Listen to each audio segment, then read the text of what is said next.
Hi ಎಲ್ರಿಗೂ ನಮಸ್ಕಾರ. Dwarka children's hospital ಬೀದರ್ಗೆ ಸ್ವಾಗತ. ಈ ಹಾಸ್ಪಿಟಲ್ ಅಲ್ಲಿ ಎಲ್ಲಾ ರೀತಿಯಾದ ಫೆಸಿಲಿಟೀಸ್ ನಿಮಗೆ ಸಿಗುತ್ತೆ. NICU, ventilator, general ward, day care, children's OT, medical, vaccination, ambulance service, normal delivery, nebulisation, ಈ ರೀತಿ ಹಲವಾರು ಫೆಸಿಲಿಟೀಸ್ ನಿಮಗೆ ಸಿಗುತ್ತೆ. ಅಷ್ಟೇ ಅಲ್ಲದೆ ನಿಮಗೋಸ್ಕರ ಇನ್ಫ್ಯಾಕ್ಟ್ ಚೈಲ್ಡ್ ಸ್ಕ್ರೀನಿಂಗ್ ಕೂಡ ಇದೆ. Cough, fever, thyroid, diabetes, malaria, jaundice, typhoid, so ಈ ರೀತಿ ಹಲವಾರು ಪ್ರಾಬ್ಲಮ್ಸ್ಗೆ ಇಲ್ಲಿ ನಿಮಗೆ ಪರ್ಫೆಕ್ಟ್ ಸೊಲ್ಯೂಷನ್ ಸಿಗುತ್ತೆ. ಇಲ್ಲಿ ತುಂಬಾನೇ ಸ್ಪೆಷಲೈಸ್ಡ್ ಹಾಗೂ ಎಕ್ಸ್ಪೀರಿಯನ್ಸ್ ಡಾಕ್ಟರ್ಸ್ ನಿಮಗೆ ಟ್ರೀಟ್ಮೆಂಟ್ ಕೊಡ್ತಾರೆ. ಒಳ್ಳೆ ಹೆಲ್ತ್ ಎಷ್ಟು ಇಂಪಾರ್ಟೆಂಟು, ಚಾಯ್ಸ್ ಆಫ್ ಹಾಸ್ಪಿಟಲ್ ಅಷ್ಟೇ ಇಂಪಾರ್ಟೆಂಟು. ಸೊ ಚೂಸ್ ಮಾಡಿ ದ್ವಾರಕಾ ಚಿಲ್ಡ್ರನ್ಸ್ ಹಾಸ್ಪಿಟಲ್ ಬೀದರ್.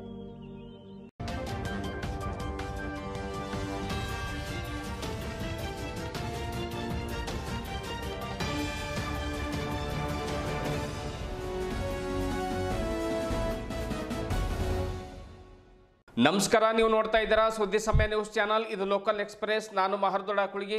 ಮತ್ತೆ ಹೊಸ ಹೊಸ ಸುದ್ದಿಗಳನ್ನು ತೆಗೆದುಕೊಂಡು ನಾವು ನಿಮ್ಮ ಮುಂದೆ ಬರ್ತಾ ಇದ್ದೀವಿ. ಈ ದಿನದ ಪ್ರಮುಖ ಹೆಡ್ಲೈನ್ಸ್ಗಳನ್ನು ನೋಡ್ಕೊಂಡು ಬರೋಣ.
ಕೆಟ್ಟು ಹಳ್ಳ ಹಿಡಿದಿರುವ ಬೀದರ್ ನಗರದ ರಸ್ತೆಗಳು. ಮನ್ನಳ್ಳಿ ರಸ್ತೆಯಲ್ಲಿರುವ ರೈಲ್ವೆ ಸೇತುವೆ ಕೆಳಭಾಗದಲ್ಲಿ ಗುಂಡಿ ಬಿದ್ದಿರುವ ರಸ್ತೆಗಳು.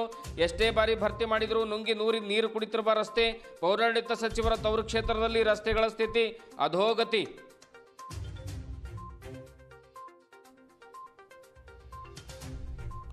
ಡಿಸೆಂಬರ್ 8ರಂದು ನಗರದ ಸಾಯಿ ಶಾಲೆ ಆವರಣದಲ್ಲಿ ಹಿಂದೂ ಜಾಗೃತಿ ಸಮಾವೇಶ. ಹೈದರಾಬಾದ್ನ ಮಾಧವಿಲತಾ, ಕಾಜಲ್ ಹಿಂದೂಸ್ತಾನಿ ಮತ್ತು ಪ್ರಮೋದ್ ಮುತಾಲಿಕ್ ಭಾಗವಹಿಸಲು ಈಶ್ವರ್ ಸಿಂಗ್ ಠಾಕೂರ್ ಕರೆ.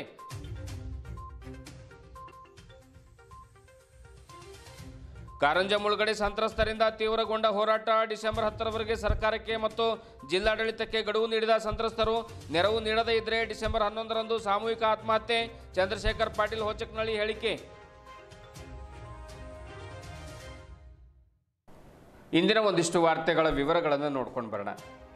ಸೆಪ್ಟೆಂಬರ್ 12ರಂದು ನನ್ನ ಮಗ ಅನಿಲ್ ರಾಠೋಡನಿಗೆ ಹೊಲದಲ್ಲಿ ಔಷಧ ಹೊಡೆಯುವುದಿದೆ ಎಂದು ಕೂಲಿ ಕೆಲಸಕ್ಕಾಗಿ ಅಂಕುಶ್ ಚಂದರ್ ಚೌಹಾಣ್ ಎನ್ನುವಂಥ ವ್ಯಕ್ತಿ ಕೆಂಪು ಬಣ್ಣದ ಪ್ಯಾಷನ್ ಪ್ರೋ ಒಂದು ಬೈಕ್ ಮೇಲೆ ಕರೆದುಕೊಂಡು ಹೋಗಿದ್ದಾನೆ. ಆದರೆ ಕೆಲಸ ಮುಗಿಸಿ ಮನೆಗೆ ಬಾರದ ನನ್ನ ಮಗನಿಗಾಗಿ ಸಾಕಷ್ಟು ನಾವು ಹುಡುಕಾಟವನ್ನು ನಡೆಸಿದ್ವಿ. ಆದರೆ ಕೊನೆಗೆ ಸೆಪ್ಟೆಂಬರ್ 15ರಂದು ಸಂಜೆ ಸಮಯದಲ್ಲಿ ಚಿಂತಾಕಿ ಗ್ರಾಮದ ಹಳ್ಳದ ದಡದಲ್ಲಿ ನಮ್ಮ ಮಗನ ಅನಿಲ್ ಎನ್ನುವಂತಹ ಆ ಒಂದು ಅನಿಲ್ ರಾಠೋಡನ ಮೃತದೇಹ ಸಿಕ್ಕಿದೆ. ಹೀಗಾಗಿ ನನ್ನ ಮಗನ ಕೊಲೆಯಾಗಿದೆ.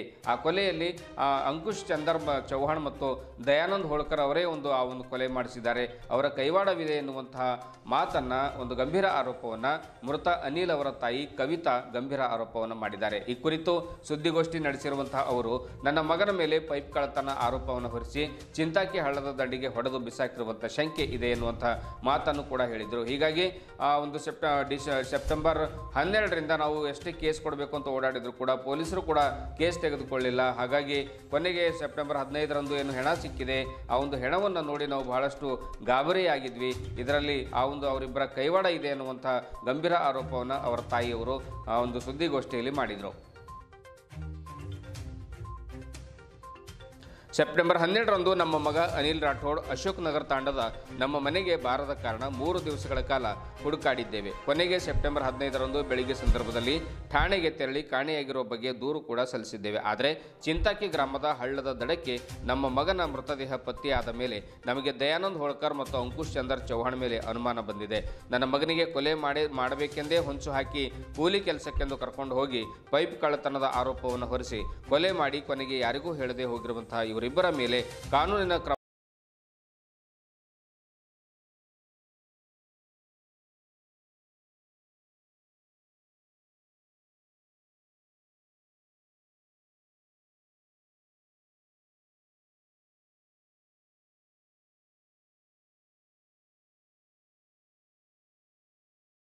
जाते बोल के पुलिस को चलो बोल के ले गए दवा मारने के लिए। काम नहीं लगाए, क्या नहीं लगाए, बच्चे को शराब पिला को उधरी मार को फेंक दिए और तुम्हारा बच्चा वापस भाग गया बोल रहे हैं मेरे को। हम बोले बच्चा नहीं आया वापस, तुम ले गए उधरी मार के फेंक दिए बोल के कंप्लेंट देने को गए तो तुम देखे क्या मारने वाले को कैसा कंप्लेंट दे रहे बोल के पुलिस वाले मेरे को धमकी डाल रहे।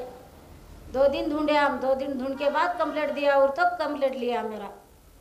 कंप्लेंट लिए जब उन्हें मार को फेंक दिए साहब बोले तो उसका क्या प्रूफ है बोले तो प्रूफ नहीं, घर से आके लेके गया और प्रूफ कैसे लाना, पहले 2 मरते मारे सो मालूम है मेरे को, लास्ट में ख़त्म करने वाले उन्हें बोल के बोले साहब। हम तो मेरा यकीन नहीं कर रहे कौन भी, वो दयानंद, अंकुश, अनिल, रमेश, अनिल है मेरा बेटे के नाम अनिल विट्ठल।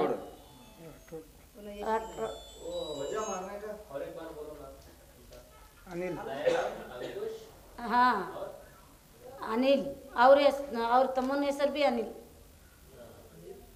दयानंद, अनिल, अंकुश का 4 नाम। रीजन क्या था? हाँ रीजन सर कुछ भी नहीं था। रीजन क्या है, घर के सामने प्लाट था, वो उसको एक बोरी में भरने लगा है, बोरी में भरने लगा के वो खेत वाले को बुला के इसको मारने लगा है सर। चोरी करे बोल को। चोरी करा बोल के। नहीं सर उतना फास्ट नहीं आता मेरे को कन्नड़ा। तो वो प्लास्टिक पाइप को हाँ सर वो बारीक पाइप एकटा टुकड़ा ऐसे तो टुकड़े भर को फेंक उसको ये अंकुश गोनी में भरने लगा है उसको बोरी में लेके जा बोल के। इसको थोड़ा पीने की आदत थी सर। पुलिस वाले क्या बोले सर पुलिस वाले कुछ भी नहीं, वहाँ पे जब हम कंप्लेंट देने गए थे ना, पुलिस वाले क्या बोले तुम्हारे को प्रूफ है क्या कौन मारे बोल के, अगर बच्चा जिंदा मिल गया तो आपका घर फिर यहाँ पे कोई भी नहीं रखते, हम तुम्हारे को उखाड़ डालते बोले। और डेढ़ ऐसा ही बोला सर चिंतागी का। क्या बोल के बोले? यहाँ पे अगर तुम्हारा बेटा जिंदा मिल गया ना, तुम्हारा बेटा जिंदा मिल गया ना, आप कंप्लेंट खाली फुकट कंप्लेंट दे रहे आप, तुम्हारा बेटा मरा नहीं बोल के बोला सर वो। उसके बाद में 3 दिन के बाद डेड बॉडी मिली सर हमारे को। बॉडी सर खेत में मिला हमारे को, नाले में खेत गाँव का बाजू में। ऐसा अपना नाला जाता ना सर, वहाँ पे बॉडी मिला। 5 दिन के बाद में बॉडी मिला सर। 5 दिन से बच्चा लापता ही था। 4 दिन के बाद शाम को मिला सर। 4 दिन के शाम को मिला बॉडी। 12 तारीख को चले गया, 12 तारीख को लेके गया, 15 तारीख को बॉडी मिली सर। हाँ शाम को बॉडी मिला सर। 4 बजे मिला। आपके बच्चा कितने साल से शराब पीता था बोले? सर कभी भी तो ऐसे रोज डेली नहीं पीता था, डेली नहीं पीता था सर। कभी तो ऐसा काम को गया कोई। ಏಷಾಯದಲ್ಲಿ 54:17 ಯೇಸು ಕ್ರಿಸ್ತರು ಒಂದು ಮಾತನ್ನು ಹೇಳ್ತಾರೆ, ನಿನ್ನನ್ನು ಎದುರಿಸಲು ಬಂದ ಯಾವ ಆಯುಧವೂ ಕೂಡ ಗೆಲ್ಲುವುದಿಲ್ಲ, ಅವುಗಳೆಲ್ಲ ಸೋಲು ಅನುಭವಿಸ್ತವೆ ಎಂದು. ಹಾಗೆ ಕುರುಡರು, ಕುಂಟರು, ಮೂಕರು, ಕಿವುಡರು ಮತ್ತು ಮಾಟ ಮಂತ್ರದಿಂದ ಬಳಲ್ತಾ ಇರುವಂತಹ ಎಲ್ಲ ಜನರಿಗೂ ಕೂಡ ಯಾರಾದರೂ ಏನಾದರೂ ಮಾಡ್ತೀನಿ ಅಂದರೆ ಅದು ಅವರ ತಪ್ಪು ಕಲ್ಪನೆ, ಏಕೆಂದರೆ ಅವರ ಮೇಲೆ ಕರ್ತನಾದ ಯೇಸುವಿನ ಕೃಪೆ ಸದಾ ಇರ್ತದೆ ಎಂಬುದನ್ನು ಸಾರುವಂತಹ ದೊಡ್ಡ ಅದ್ಭುತ ಮತ್ತು ಸ್ವಸ್ಥತೆಯ ಕೂಟ ಕಾರ್ಯಕ್ರಮ ನಗರದ ನೆಹರು ಮೈದಾನದಲ್ಲಿ ಸಾಯಂಕಾಲ 5:30ರಿಂದ ರಾತ್ರಿ 9:30 ಗಂಟೆವರೆಗೆ ನವೆಂಬರ್ 28, 29 ಮತ್ತು 30ರಂದು ಈ 3 ದಿವಸಗಳ ಕಾಲ ಪಾಸ್ಟರ್ ಅಭಿಷೇಕ್ ಪ್ರಾಫೆಟ್ ಅವರ ಒಂದು ನೇತೃತ್ವದಲ್ಲಿ ನಡೀತಾ ಇದೆ ಎಂದು ಸಂಜೀವ್ ಕುಮಾರ್ ಬೆಂದ್ರೆ ತಿಳಿಸಿದರು. ಈ ಕುರಿತು ಮಾತನಾಡಿರುವಂತಹ ಅವರು ಸ್ವಸ್ಥತೆಯ ಕೂಟದಲ್ಲಿ ಎಲ್ಲರೂ ಪಾಲ್ಗೊಂಡು ತಮ್ಮ ಸಮಸ್ಯೆಗಳನ್ನು ಬಗೆಹರಿಸಿಕೊಂಡು ಯೇಸು ತಂದೆಯ ಕೃಪೆಗೆ ಪಾತ್ರರಾಗಬೇಕು ಎನ್ನುವಂಥ ಮಾತನ್ನು ಕೂಡ ಅವರು ಹೇಳಿದರು. ಇಲ್ಲಿ ಸುಮಾರು 5,000ದಿಂದ 10,000ವರೆಗೆ ಜನರು ಸೇರ್ತಾರೆ. ನೊಂದವರಿಗಾಗಿ ಮಾಡುವ ಯೇಸು ತಂದೆಯ ಮತ್ತು ಕರ್ತನ ಪ್ರಾರ್ಥನೆಯ ಕೂಟದಲ್ಲಿ ಪಾಲ್ಗೊಳ್ತಾರೆ ಎಂದು ಭಾಲ್ಕಿಯಿಂದ ಆಗಮಿಸಿದ ಮಹೇಶ್ ಹಿರೇಮನಿ ತಿಳಿಸಿದರು. ಸುದ್ದಿ ಸಮಯದೊಂದಿಗೆ ಮಾತನಾಡಿರುವಂತಹ ಅವರು ಈ ಸ್ವಸ್ಥತೆಯ ಕೂಟ ಏರ್ಪಡಿಸಲು ಹಿರಿಯರಾಗಿ ಸ್ವತಃ ತಾವೇ ಮುಂದೆ ನಿಂತು ಪರಿಶ್ರಮ ಪಟ್ಟ ರಾಜು ಕಡ್ಯಾಳ್ ಅವರಿಗೆ ಯೇಸುವಿನ ನಾಮದಲ್ಲಿ ಕೃತಜ್ಞತೆಗಳನ್ನು ಸಲ್ಲಿಸ್ತೇನೆ ಎನ್ನುವಂಥ ಮಾತನ್ನು ಕೂಡ ಹೇಳಿದರು.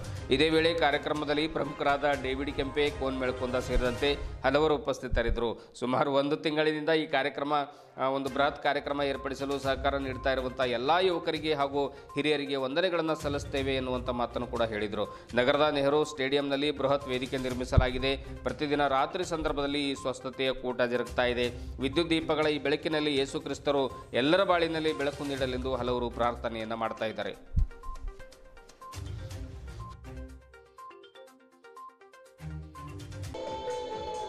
ಬೀದರ್ ಜಿಲ್ಲೆಯ ಕ್ರೈಸ್ತ ಬಾಂಧವರಿಗೆ ಒಂದು ಸುಅವಕಾಶ ಮತ್ತು ಸಂತೋಷದ ವಿಷಯ.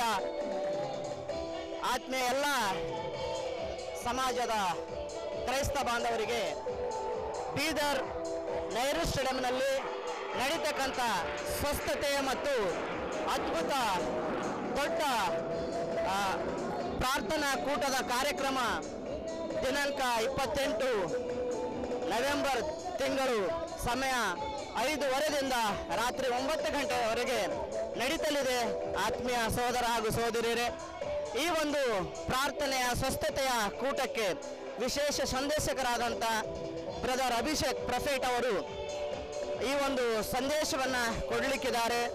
ಇಲ್ಲಿ ಅನೇಕ ಮಾಟದಿಂದ ನರಳುತ್ತಿರುವಂಥ ಜನರಿಗೆ ಬಿಡುಗಡೆ ಇದೆ, ಸ್ವಸ್ಥತೆ ಇದೆ, ಅನೇಕ ಕಾಯಿಲೆಯಿಂದ ಬಿಡುಗಡೆ ಹೊಂದುವಂಥ ಒಂದು ಸುವಕಾಶ ಈ ಒಂದು ಕಾರ್ಯಕ್ರಮದ ಈ ಒಂದು ಪ್ರಾರ್ಥನಾ ಕೂಟದ ಸದುಪಯೋಗವನ್ನು ತಾವೆಲ್ಲರೂ ಪಡೆದುಕೊಳ್ಳಬೇಕಾಗಿ ಈ ಒಂದು ಮಾಧ್ಯಮದ ಮೂಲಕ ತಮ್ಮಲ್ಲಿ ಮನವಿ ಮಾಡ್ತೇನೆ ಬಂಧುಗಳೇ.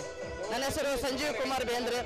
ಈ ಒಂದು ಪ್ರಾರ್ಥನಾ ಕೂಟದಲ್ಲಿ ಸುಮಾರು 5,000ರಿಂದ 10,000 ಅಂದರೆ ಇವತ್ತು ಇದು ಪ್ರಾರಂಭವಿದೆ. ನಾಳೆ ಇದಕ್ಕಿಂತಲೂ ಹೆಚ್ಚಿನ ಜನ ಇಲ್ಲಿ ಸೇರ್ತಾರೆ. ಹಾಗೆ ನಾಡಿದ್ದು ಅದಕ್ಕಿಂತಲೂ ಹೆಚ್ಚಿನ ಜನ ಅಂದರೆ ಪ್ರತಿ ದಿವಸ ಜನ ಹೆಚ್ಚಿಗೆ ಆಗ್ತಾರ.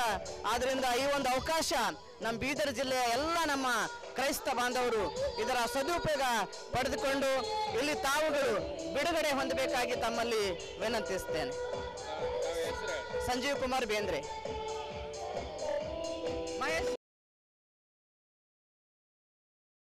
ಬೀದರ್ ಜನತೆಗೆ ಯೇಸುವಿನ ನಾಮದಲ್ಲಿ ನಾನು ವಂದನೆ ಸಲ್ಲಿಸ್ತೇನೆ. ಇವತ್ತಿನ ದಿವಸ ವಿಶೇಷವಾಗಿ ಪಾಸ್ಟರ್ ಅಭಿಷೇಕ್ ಅವರ ಒಂದು ಪ್ರಾರ್ಥನೆ ಕೂಟಗಳು ಜರುಗಲಿದೆ. ಇಂದು ನಾಳೆ ಮತ್ತೆ ನಾಡಿದ್ದು 3 ದಿನ ಇಲ್ಲಿ ಅನಾರೋಗ್ಯಗಳಿಗಾಗಿ ಪ್ರಾರ್ಥನೆ, ಮಾಟ ಮಂತ್ರದಲ್ಲಿ ಬೆಳತಕ್ಕಂಥ ಎಲ್ಲ ಜನರಿಗೆ ಪ್ರಾರ್ಥನೆ ಮಾಡಲಾಗುತ್ತದೆ. ದಯಮಾಡಿ ಬೀದರ್ ಜನತೆಗೆ ನಾನು ವಿನಂತಿ ಮಾಡಿಕೊಳ್ತೇನೆ, ತಮ್ಮ ಜೀವನದಲ್ಲಿರ್ತಕ್ಕಂಥ ಎಲ್ಲ ಕಷ್ಟ ಕಣ್ಣೀರುಗಳಿಗೆ ನೀಗಿಸಬೇಕಾದರೆ ನೀವು ಕ್ರಿಸ್ತನ ಹತ್ರ ಬರಬೇಕಾಗುತ್ತದೆ. ದಯಮಾಡಿ ಪ್ರಾರ್ಥನೆ ಕೂಟದಲ್ಲಿ ತಾವೆಲ್ಲರೂ ಭಾಗಿಗಳಾಗಿ ತಾವು ದೇವರ ಆಶೀರ್ವಾದ ಪಡೆದುಕೊಳ್ಬೇಕಾಗಿ ನಾನು ಯೇಸುವಿನ ನಾಮದಲ್ಲಿ ತಮ್ಮೆಲ್ಲರಿಗೆ ಈ ಒಂದು ಪ್ರಾರ್ಥನೆ ಕೂಟಕ್ಕೆ ಆಹ್ವಾನಿಸ್ತೇನೆ. ಜೈ ಕ್ರಿಸ್ತ. ನನ್ನ ಹೆಸರು ಮಹೇಶ್ ಹಿರೇಮನಿ ಬಾಲ್ಕಿ. ಮತ್ತೆ ವಿಶೇಷವಾಗಿ ಇನ್ನೊಂದು ಮಾತು ನಿಮ್ಮ ಬಗ್ಗೆ ಹೇಳೆ. ಪ್ರಾರ್ಥನೆ ಕೂಟಕ್ಕೆ ಏನೆಲ್ಲ ವ್ಯವಸ್ಥೆಗಳಾಗಬೇಕು, ಈ ಪ್ರಾರ್ಥನೆ ಕೂಟಕ್ಕೆ ಒಂದು ಬೆನ್ನೆಲುಬಾಗಿ ನಿಂತಂತ ನಮ್ಮ ಸಮಾಜದ ಹಿರಿಯ ನಾಯಕರು ಮತ್ತು ಯಾವಾಗಲೂ ಸಮಾಜದ ಬಗ್ಗೆ ಕಳಕಳಿಯನ್ನು ವಹಿಸ್ತಕ್ಕಂಥ ಡಾಕ್ಟರ್ ರಾಜು ಕಡಾರಣ್ಣವರು ಸಹ ನಮ್ಮಲ್ಲಿದ್ದಾರೆ. ಅವರಿಗೂ ನಾನು ಅವರ ಕುಟುಂಬಕ್ಕೂ ದೇವರ ನಾಮದಲ್ಲಿ ಅವರಿಗೆ ನಾನು ವಂದನೆ ಸಲ್ಲಿಸುವನಾಗಿದ್ದೇನೆ. ಅದೇ ರೀತಿಯಾಗಿ ನಮ್ಮ ಮಧ್ಯದಲ್ಲಿ ಸಂಜೀವ್ ಕುಮಾರ್ ಅವರಿದ್ದಾರೆ ಜನವಾಡ, ಮತ್ತು ಡೇವಿಡ್ ಕೆಂಪೆ ಕೊನ್ಮೆಳ್ಕುಂದ, ಹಾಗೆ ಅನೇಕ ಸಹೋದರರು ನಮ್ಮ ಮಧ್ಯದಲ್ಲಿದ್ದಾರೆ. ಎಲ್ಲಾ ಸಹೋದರರು ಒಂದಾಗಿ ಈ ಒಂದು ಪ್ರಾರ್ಥನೆ ಕೂಟದಲ್ಲಿ ಅನೇಕ ದಿನಗಳಿಂದ ಇದನ್ನ ಏನು ಪ್ಲಾನ್ ಮಾಡಿ ಈ ಒಂದು ಒಳ್ಳೆ ಪ್ರಾರ್ಥನೆ ಕೂಟ ಆಗುವಂತೆ ಎಲ್ಲರೂ ಪ್ರಯಾಸ ಪಟ್ಟಿದ್ದಾರೆ. ಅವರೆಲ್ಲರಿಗೆ ನಾನು ಯೇಸುವಿನ ತ್ರಾಯಕೊಳ್ಳ ನಾಮದಲ್ಲಿ ನಾನು ವಂದನೆ ಸಲ್ಲಿಸ್ತೇನೆ. ದೇವರು ಅವರೆಲ್ಲರಿಗೆ ಆಶೀರ್ವಾದ ಮಾಡಿ ನಡೆಸಲಿ. ಆಮೇನ್.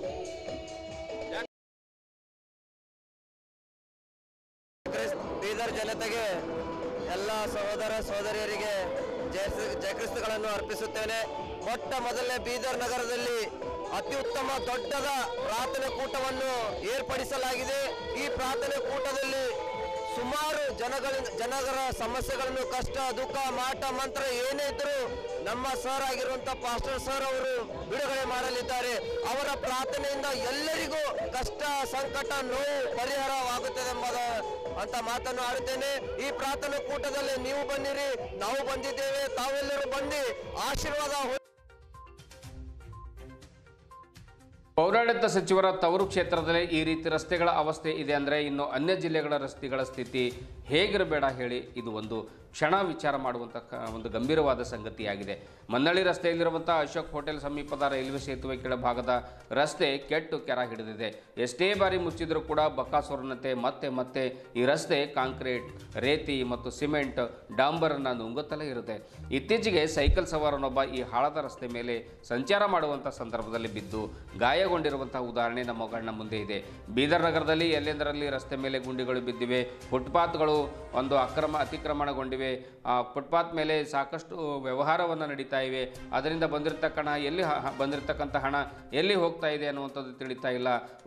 ಒಂದು ಪೌರಾಡಳಿತ ಸಚಿವರ ಒಂದು ಹಿಡಿತದಲ್ಲಿ ಅಧಿಕಾರಿಗಳು ಇಲ್ಲ ಎನ್ನುವಂಥ ಮಾತುಗಳು ಕೂಡ ಕೇಳ್ತಾ ಇವೆ. ಆಮೇಲೆ ರಸ್ತೆಗಳಲ್ಲಿ ಗುಂಡಿ ಬಿದ್ದರೆ ಅದನ್ನು ಮುಚ್ಚುವ ಗೋಜಿಗೆ ಅಧಿಕಾರಿಗಳು ಹೋಗ್ತಾ ಇಲ್ಲ. ಅಧಿಕಾರಿಗಳ ಮೇಲೆ ಪೌರಾಡಳಿತ ಸಚಿವರ ಹಿಡಿತವೇ ಇಲ್ಲದಂತಾಗಿದೆ. ಕಣ್ಣಿಗೆ ಕಾಣ್ತಾ ಇಲ್ಲ, ಸಾರ್ವಜನಿಕರ ಮಧ್ಯೆ ಬರ್ತಾ ಇಲ್ಲ, ಒಂದೇ ಒಂದು ಬಾರಿ ಪ್ರೆಸ್ ಮೀಟ್ ಮಾಡ್ತಾ ಇಲ್ಲ ಅನ್ನುವಂಥ ಮಾತನ್ನು ಕೂಡ ಕೇಳಿ ಬರ್ತಾ ಇದ್ದಾರೆ. ಹಾಗಾದರೆ ಬೀದರ್ ನಗರದ ಅಭಿವೃದ್ಧಿ ಆಗೋದೇ ಇಲ್ವಾ ಎನ್ನುವಂಥ ಪ್ರಶ್ನೆ ಬೀದರ್ ಮಂದಿಗೆ ನಿರಂತರವಾಗಿ ಕಾಡ್ತಾ ಇದೆ. ಎಲ್ಲೆಂದರಲ್ಲಿ ರಸ್ತೆ ಗುಂಡಿಗಳು ಬಿದ್ದಿವೆ, ಫುಟ್ಪಾತ್ಗಳು ಹಾಳಾಗ್ತಾ ಇವೆ, ಒನ್ ವೇಗಳು ಹಾಳಾಗ್ತಾ ಇವೆ, ಸ್ಟ್ರೀಟ್ ಲೈಟ್ಗಳಿಲ್ಲ, ಉದ್ಯಾನವನಗಳಲ್ಲಿ ಸಾಕಷ್ಟು ಕಸ ಬೀಳ್ತಾ ಇದೆ, ಸಣ್ಣ ಸಣ್ಣ ಕೆರೆಗಳಲ್ಲಿ ರಸ್ತೆ ಒಂದು ಕಸಗಳಿಂದ ತುಂಬ್ತಾ ಇದೆ, ಸರಿಯಾಗಿ ಒಂದು ಕಸಗಳ ವಿಲೇವಾರಿ ಕೂಡ ಆಗ್ತಾ ಇಲ್ಲ ಅನ್ನುವಂಥ ಕೂಗು ಎನ್ನುವಂಥ ನೋವು ಒಂದು ಸಾರ್ವಜನಿಕರಲ್ಲಿ ಸಾಕಷ್ಟು ಕೇಳಿ ಬರ್ತಾ ಇದೆ.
ಡಿಸೆಂಬರ್ 8ರಂದು ಮಧ್ಯಾಹ್ನ 3 ಗಂಟೆಗೆ ಬೀದರ್ ನಗರದ ಸಾಯಿ ಶಾಲೆ ಆವರಣದಲ್ಲಿ ಹಿಂದೂ ಜಾಗೃತಿ ಸಮಾವೇಶವನ್ನು ಹಮ್ಮಿಕೊಳ್ಳಲಾಗಿದೆ.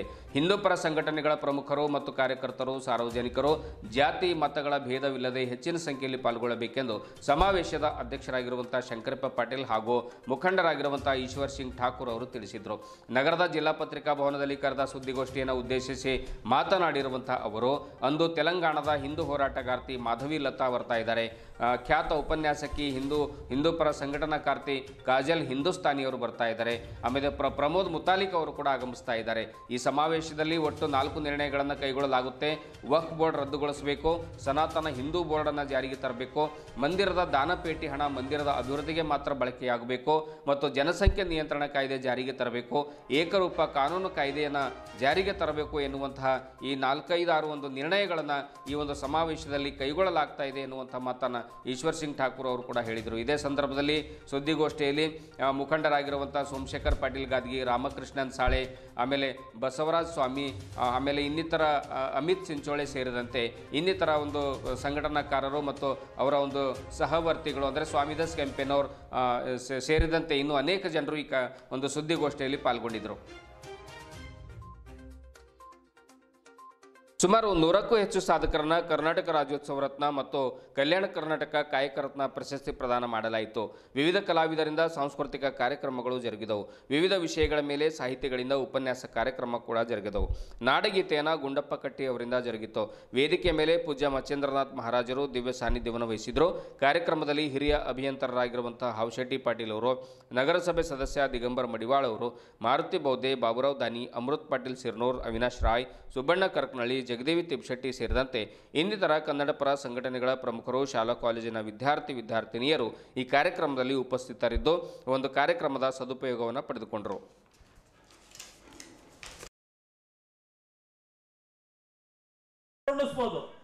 ಯಾಕಂದ್ರೆ ಇಲ್ಲಿ ಆ ರೀತಿಯಾದಂತಹ ಅನೇಕ ರಾಜಮನೆತನಗಳು, ರಾಜವಂಶಸ್ಥರು ಇಲ್ಲಿ ಆಳ್ವಿಕೆ ಮಾಡಿದ್ದಾರೆ. ಅದೇ ರೀತಿ ನಮ್ಮೆಲ್ಲರಿಗೂ ಗೊತ್ತು, ಪ್ರಪಂಚದಲ್ಲೇ ಯಾವುದಾದರೂ ಮೊದಲು ಒಂದು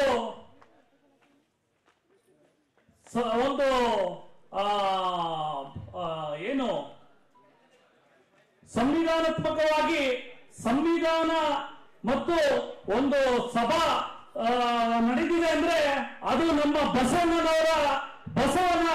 ಬಸವ ಕಲ್ಯಾಣದಲ್ಲಿ ಅಂತ ಹೇಳಕ್ಕೆ ನನಗೆ ಖುಷಿಯಾಗುತ್ತೆ ಬಂಧುಗಳೇ. ಯಾಕಂತಂದ್ರೆ ಇವತ್ತು ನಾವೆಲ್ಲ ನೋಡ್ತೀವಿ, ಇವತ್ತು ಪ್ರಪಂಚದಲ್ಲಿ ಅನೇಕ ಏನು ಸಂವಿಧಾನಗಳು ಸೃಷ್ಟಿಯಾಗಿರ್ಬೋದು, ಆದ್ರೆ ನಮ್ಮ ದೇಶದ ಹೆಮ್ಮೆಯ ಸಂವಿಧಾನ ಶಿಲ್ಪಿ ಬಾಬಾ ಸಾಹೇಬ್ ಅಂಬೇಡ್ಕರ್ ಅವರು ಕೊಟ್ಟಂತ ಸಂವಿಧಾನ ಎಲ್ಲ ಸಂವಿಧಾನಕ್ಕೂ ಮೀರಿತು ಅಂತ ಹೇಳೋದಕ್ಕೆ ಇಚ್ಛೆ ಪಡ್ತೀನಿ ಬಂಧುಗಳೇ. ಅದೇ ರೀತಿಯಲ್ಲಿ ಈ ಒಂದು ಬೀದರ್ ಜಿಲ್ಲೆಯಲ್ಲಿ ಏನು ಪ್ರಕೃತಿಯ ತಾಣ ಕೂಡ ಹೌದು, ಒಂದು ವನ್ಯಜೀವಿಗಳ ತಾಣ ಕೂಡ ಹೌದು. ಅದೇ ರೀತಿ ಕಾರಂಜ, ಮಾಂಜ ಎಂಬ ನದಿಗಳು ಕೂಡ ಹರಿಯುವಂತಹ ಒಂದು ಹೆಮ್ಮೆಯ ನಾಡು ಅಂತ ಹೇಳಕ್ ಇಚ್ಛೆ ಪಡ್ತೀನಿ. ಇದನ್ನ ಕೆಂಪು ನಾಡು ಅಂತಾನು ಹೇಳ್ಬೋದು, ಕರಿನಾಡು ಅಂತಾನು ಹೇಳ್ಬೋದು. ಕಪ್ಪು ಮಣ್ಣಿನಿಂದಲೂ ಕೂಡಿದೆ, ಕೆಂಪು ಮಣ್ಣಿನಿಂದಲೂ ಕೂಡಿದೆ.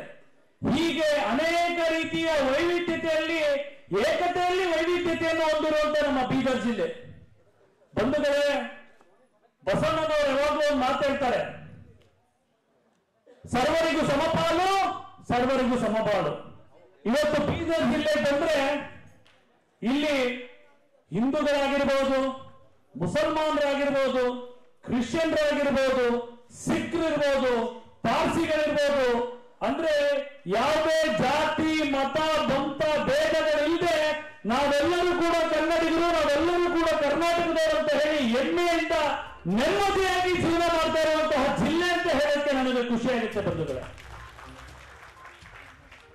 ಯಾಕಂತಂದ್ರೆ ಈ ತರವಾದಂತಹ ಒಂದು ಜಿಲ್ಲೆ ನಿಜವಾಗ್ಲೂ ಕರ್ನಾಟಕದ ಮುಕುಟ, ಕಿರೀಟ ಅಂತ ಹೇಳಕ್ಕೆ ನನಗೆ ಹೆಮ್ಮೆ ಆಗುತ್ತೆ. ಕುವೆಂಪು ಅವರು ಮಾತಾಡ್ತಾರೆ, ಕನ್ನಡಕ್ಕೆ ಕೈ ಇಟ್ಟು ನಿನ್ನ ಕೈ ಕಲ್ಪವೃಕ್ಷ ಆಗುತ್ತೆ ಅಂತ. ಹಾಗಾಗಿ ಎಲ್ಲೇ ಇದ್ರು, ಹೇಗೆ ಇದ್ರು, ಏನೇ ಇದ್ರು ಕೂಡ ನಾವೆಲ್ಲರೂ ಕನ್ನಡತನವನ್ನಾಗ್ಲಿ ಕನ್ನಡವನ್ನಾಗ್ಲಿ ಮರಿಬಾರದು. ನಾವು ಕನ್ನಡವನ್ನ ಬಳಸಬೇಕು, ಕನ್ನಡವನ್ನ ಮಾತಾಡಬೇಕು, ಕನ್ನಡವನ್ನ ಬೆಳೆಸ್ತಾನೇ ಹೋಗ್ಬೇಕು. ಅದೇ ರೀತಿಯಲ್ಲಿ ನಮ್ಮ ತಂದೆಯವರು ಕೂಡ ಸೈನಿಕರು. ಅವರು ಈ ದೇಶಕ್ಕೋಸ್ಕರ ಸೇವೆಯನ್ನು ಮಾಡಿದ್ದಾರೆ, ಗುಂಡೇಟನ್ನು ತಿಂದಿದ್ದಾರೆ. ಅವರು ಸೈನಿಕರಾಗಿದ್ರು. ಅದೇ ರೀತಿ ಸೈನಿಕರಿಗಿಂತ ಮುಂಚೆ all India champion box. December 8ರಂದು ಮಧ್ಯಾಹ್ನ 3 ಗಂಟೆಗೆ ಬೀದರ್ ನಗರದ ಸಾಯಿ ಶಾಲೆ ಆವರಣದಲ್ಲಿ ಹಿಂದೂ ಜಾಗೃತಿ ಸಮಾವೇಶವನ್ನು ಹಮ್ಮಿಕೊಳ್ಳಲಾಗಿದೆ. ಹಿಂದೂ ಪರ ಸಂಘಟನೆಗಳ ಪ್ರಮುಖರು ಮತ್ತು ಕಾರ್ಯಕರ್ತರು, ಸಾರ್ವಜನಿಕರು ಜಾತಿ ಮತಗಳ ಭೇದವಿಲ್ಲದೆ ಹೆಚ್ಚಿನ ಸಂಖ್ಯೆಯಲ್ಲಿ ಪಾಲ್ಗೊಳ್ಳಬೇಕೆಂದು ಸಮಾವೇಶದ ಅಧ್ಯಕ್ಷರಾಗಿರುವಂತಹ ಶಂಕರಪ್ಪ ಪಾಟೀಲ್ ಹಾಗೂ ಮುಖಂಡರಾಗಿರುವಂತಹ ಈಶ್ವರ್ ಸಿಂಗ್ ಠಾಕೂರ್ ಅವರು ತಿಳಿಸಿದರು.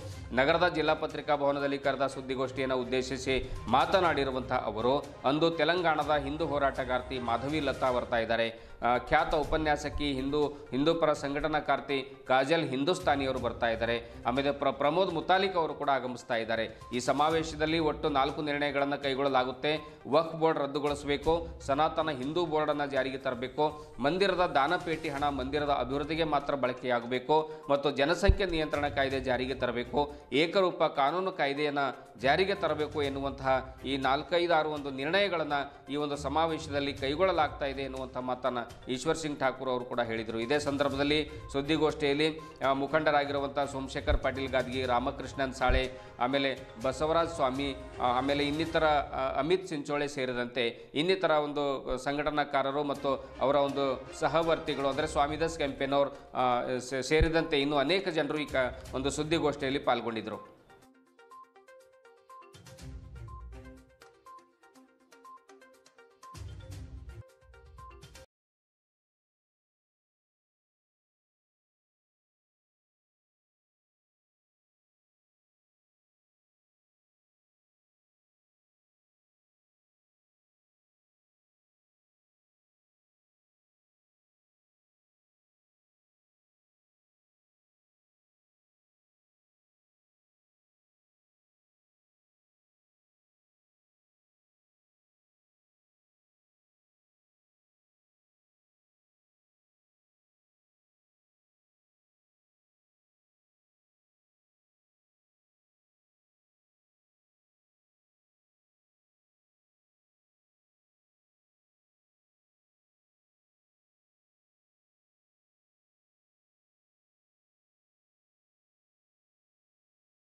ಕಾರಂಜ ಮುಳುಗಡೆ ಸಂತ್ರಸ್ತರ ಹೋರಾಟ ದಿನದಿಂದ ದಿನಕ್ಕೆ ಜಾಸ್ತಿ ಆಗ್ತಾ ಇದೆ. ಸಮಿತಿಯ ಧರಣಿ ಮುಂದುವರಿತಾ ಇದೆ. ಸುಮಾರು 880 ದಿವಸಗಳಿಂದ ಇಲ್ಲಿ ಧರಣಿ ನಡೆಸ್ತಾ ಇದ್ದೇವೆ.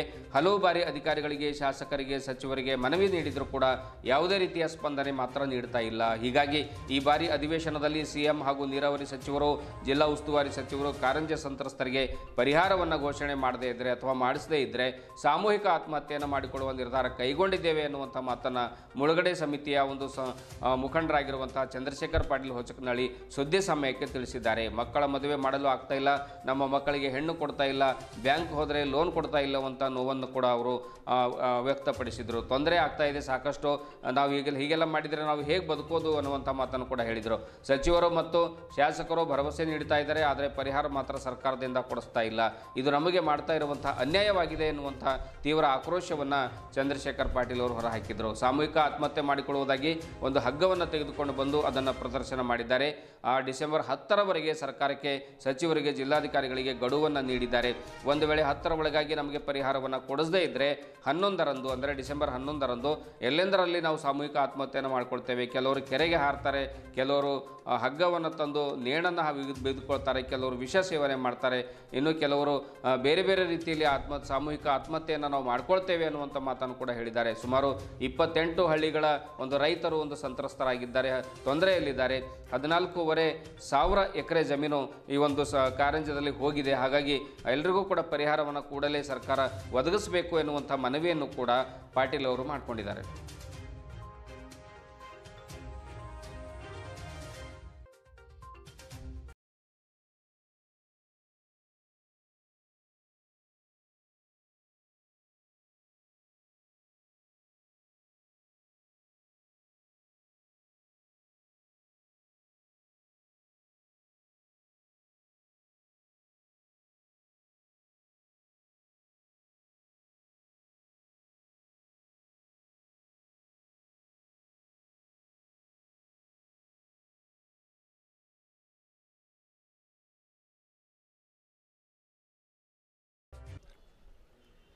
ಕಾರಂಜ ಮುಳುಗಡೆ ಸಂತ್ರಸ್ತರ ಹೋರಾಟ ನಿರಂತರವಾಗಿ ನಡೀತಾ ಇದೆ. ಸುಮಾರು 880 ದಿನಗಳಿಂದ ಕಾರಂಜ ಮುಳುಗಡೆ ಸಂತ್ರಸ್ತರ ಹೋರಾಟ ನಡೀತಾ ಇದೆ. ಸುಮಾರು 28 ಹಳ್ಳಿಗಳು ಸೇರಿದಂತೆ 14,500 ಎಕರೆ ಜಮೀನು ಆ ಒಂದು ಕಾರಂಜಕ್ಕಾಗಿ ನಾವು ಕೊಟ್ಟಿದ್ದೀವಿ, ತ್ಯಾಗ ಮಾಡಿದ್ದೀವಿ, ಮುಳುಗಡೆಯಾಗಿದೆ.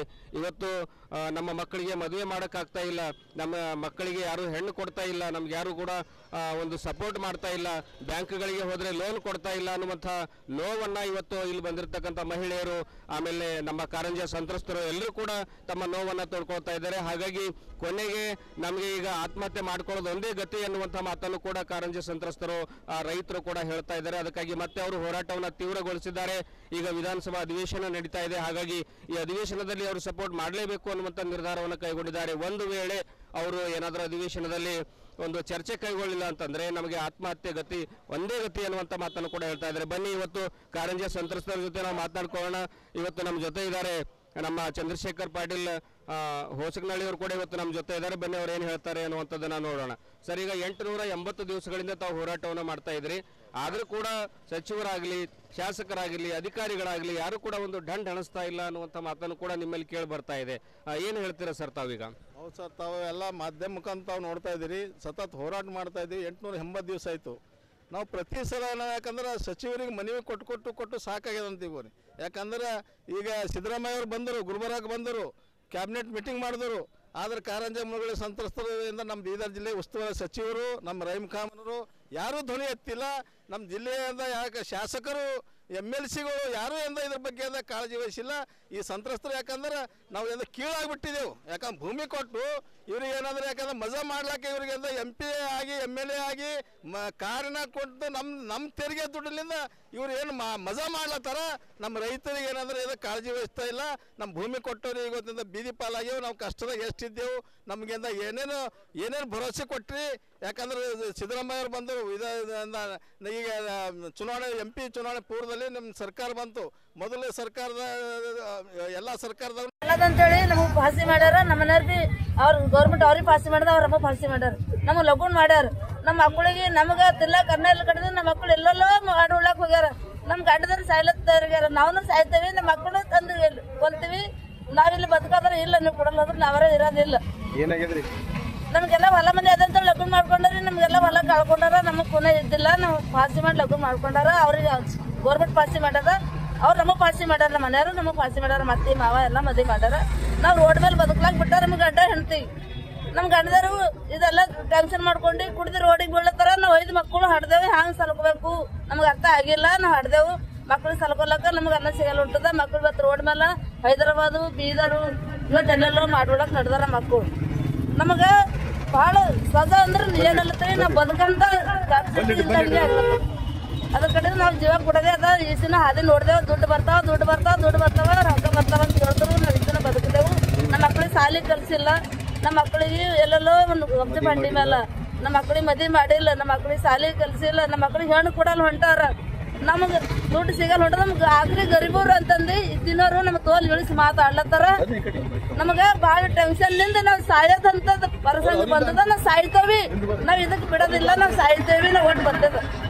ಇದಕ್ಕೆ ನೀವು ದುಡ್ಡು ಕೊಟ್ರಿ ಬದುಕದ, ಇದ್ರೆ ಸಾಯ್ತೇವೆ ಸರ್ಕಾರ. ಇದುವರೆಗೂ ಸುದ್ದಿ ಕೊಟ್ಟಿರುವ ನಾನು ಮಹರ್ದೊಡ್ಡ ಆಕಳಿಗೆ ಮತ್ತೆ ಮುಂದಿನ ವಾರ್ತೆಗಳೊಂದಿಗೆ ಭೇಟಿಯಾಗೋಣ. ವಂದನೆಗಳು.